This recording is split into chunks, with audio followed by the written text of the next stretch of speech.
Hello everybody, how are you? Welcome back to my channel Unblushed.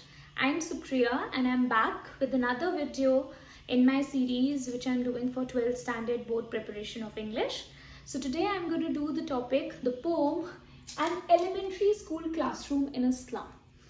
Also, I want to make a point over here that I always give you a little brief about the poet and the theme, because I believe that no matter how early or how late you're watching this video or preparing this chapter, but if you'll have a little idea about the poet and the theme of the poem, no matter what question is asked in the exam, you will be able to write something, right? So to start off with, once again, this poem has been written by Stephen Spender.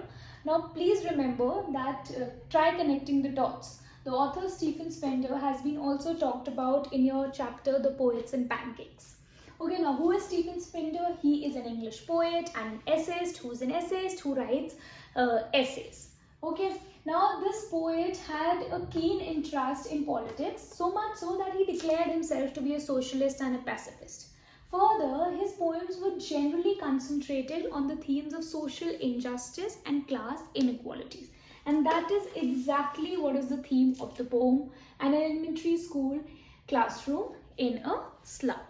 Now, in this poem, the author Stephen Spender, he visits an elementary school classroom which is situated in a slum, and he is able to witness the social injustice and class inequalities among the students, among the little kids.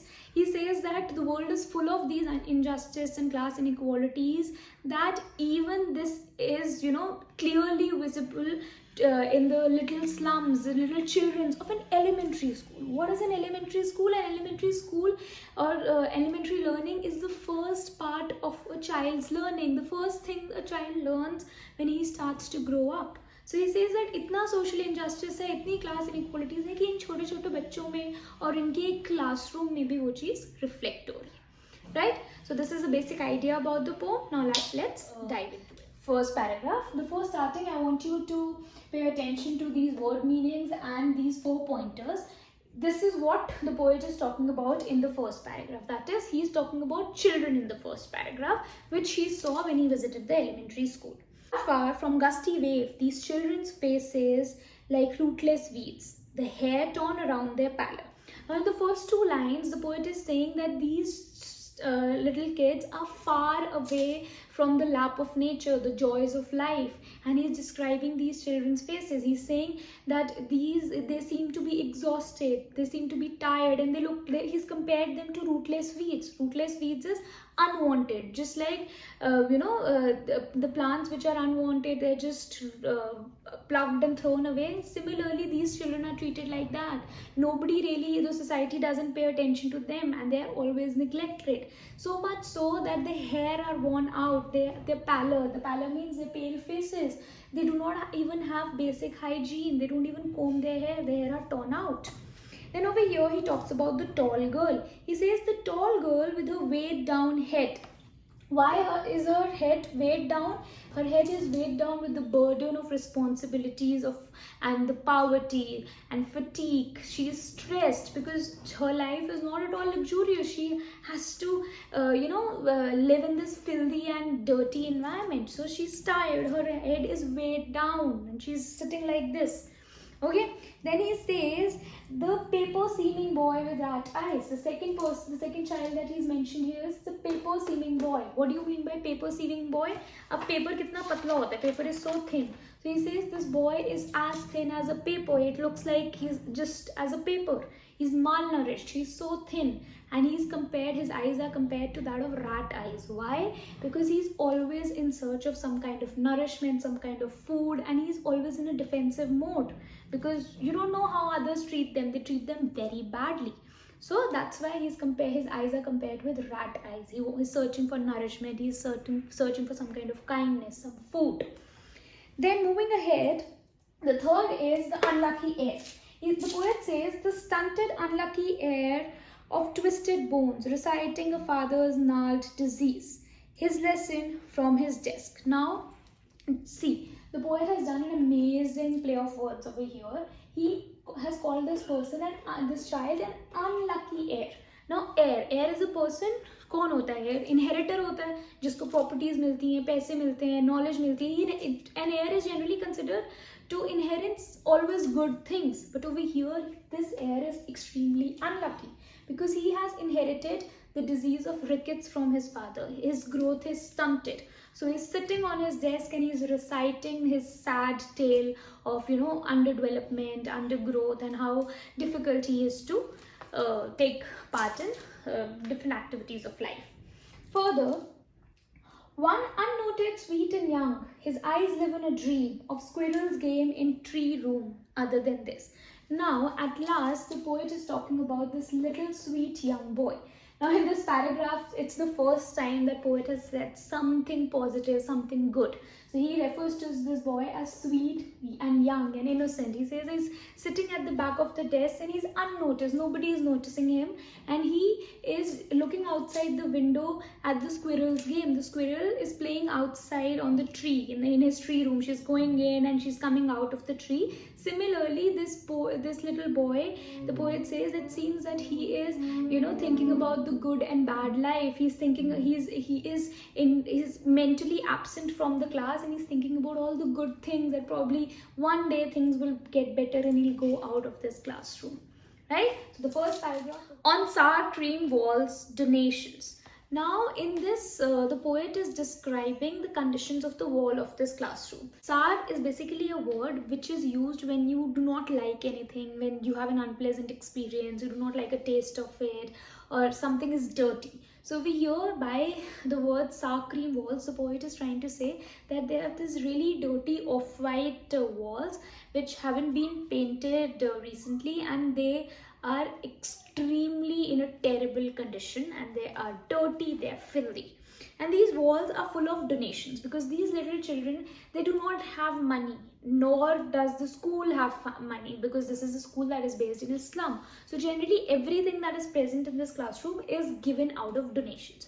So they have this Shakespeare's head, then they have paintings of a cloudless at dawn, civilized dome riding all cities, belt, flowery Tyrolese valley, open-handed map, awarding the world its worth. So he's saying that first of all, this classroom has a Shakespeare's head. Now it is not a very good idea to have a Shakespeare's head. Why? Firstly, because Shakespeare is taught to students of higher level, of high school, not of elementary school. Secondly, Shakespeare is a writer, is an author who talks about riches and luxuries, which is completely opposite to the condition of these children. So it shows that nobody has even thought about these children, about the education of these children. Jisko jo mila, jahan se mila, bas laga diya. They do not pay attention to what these students should be studying and what these students should not studying, or what is the level of these students' education. Right? Saying that there is a painting of a cloudless dawn. Now dawn is something which represents happiness, but over here he's saying that's a cloudless dawn, which is completely clear sky, which is completely contradictory to the situation of these slums. Why? Because when they step out, they have such foggy sky, there's full of pollution, there's nothing cloudless, it's not at all clear, so it's completely opposite for them. Civilized doom riding all cities. So this portrays civilization, which is again opposite to the condition of these slums. Then there's a picture of this belled, flowery Tyrolese valley, the beautiful valley which is in Australia. This is an ice-free valley. But for them, the most they can see is outside the window. So they don't even know what this beautiful world is, or even if this world even exists. Then is that open-handed map awarding the world its world. And yet for these children, these windows, and not this map, their world, where all their future painted with a fog. Now again, he says that the map is also so irrelevant over here. Why? Because the map represents a completely different world out there from the world in which these slums are living, these little kids are living. They cannot ever spot themselves on that map. Why? Because that map paints such a beautiful picture of the world, whereas these children, for them, their world is what they see outside the window. And what do they see outside the window? The outside is all foggy, it's all dark, so their future is also very foggy. There's no hope, and probably they're just going to spend rest of their lives in this slum. A narrow street sealed in the lead sky, far have from rivers, capes, and stars of the world. So they say that the poet says that this is a very narrow street. Why a narrow street? Because their scope of growth is extremely narrow. He says that they do not have proper education, they do not have proper facilities. This is the reason their growth is just like this narrow street. Their scope is extremely narrow. They do not have a very bright future. And they say that it is sealed with a lead sky. Why sealed with a lead sky? Because these people are far, far away from the lap of nature. They are living in polluted and dirty environments, which is full of chemicals, full of pollution, and the sky seems to be so heavy with the pollution and their dirt. Then he again says, far, far from river, capes, and the stars of the words. Why he says far, far over here again is a figure of speech of repetition, because it's said again and again. He says that their lives is far away from the beautiful rivers, like I told you, the lap of nature, the snow-capped mountains, and the beautiful words of this education. He says, surely Shakespeare is wicked, the map a bad example, with ships and sun and love tempting them to steal. So now the poet is really angry in this paragraph. The poet is displaying his anger and he's trying to draw the attention of the readers towards these conditions of the slum. He's saying that Shakespeare is definitely wicked for these people. He's evil for these little children. Why? Because Shakespeare is a person who talks about the riches and the luxuries of life. And look at these poor people, these poor children. They can't even think of them, let go of even talking about it. Then he says the map is a bad example because it shows the beautiful ship, the sun, and the love, which is completely different from the world in which these people are living.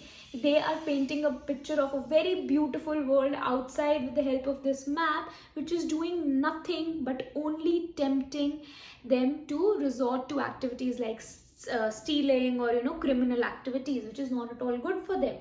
Then they say that for lives that slyly turn in their cramped holes, from fog to endless night, the poet says that their lives will slyly means secretly, turn in the cramped holes. The cramped holes means the little tiny houses which they live in.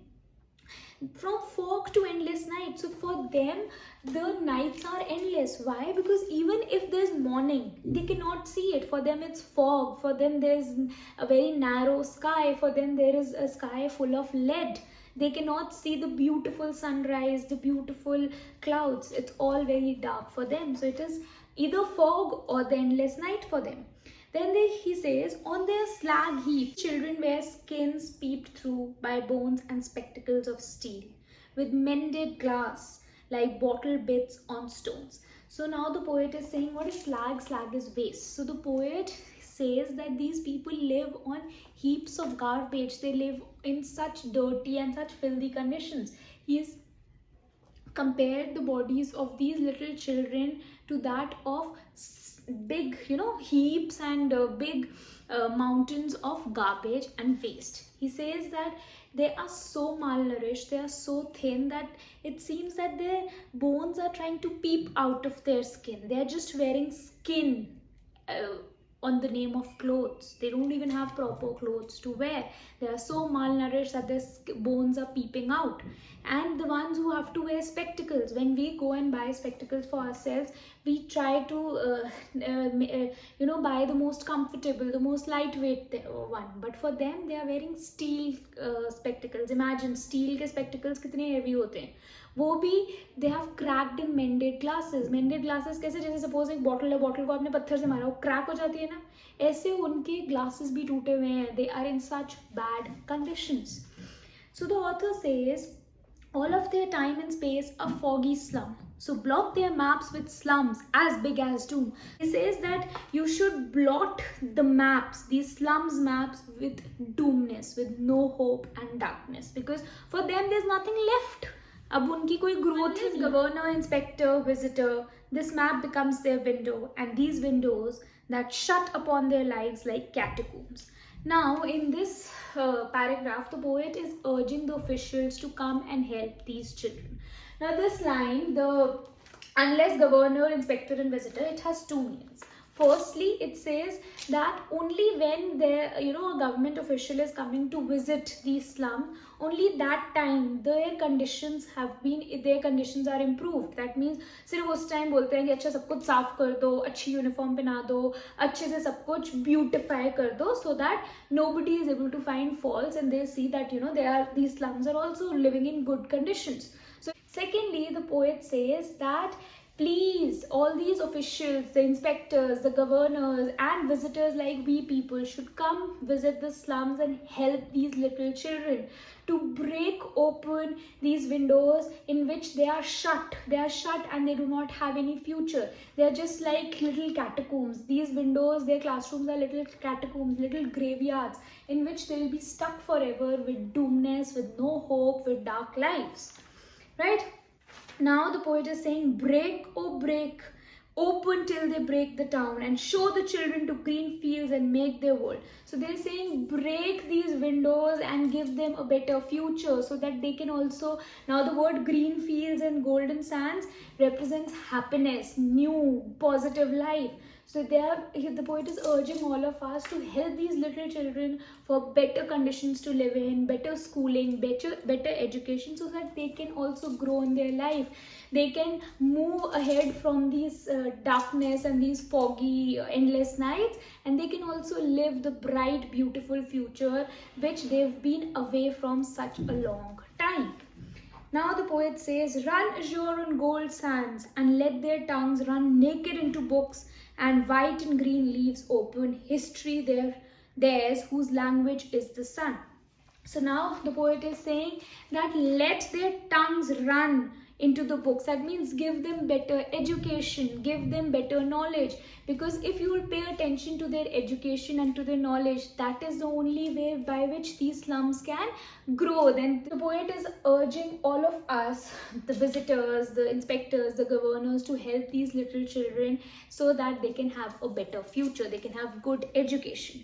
At last the poet says that history theirs whose language is the sun. Only one who is enlightened and who is educated, he is the only one who is capable of making history. So the poet is urging all of us to come out, help these children so that they can also have a better future and their future is not hopeless and not doomed.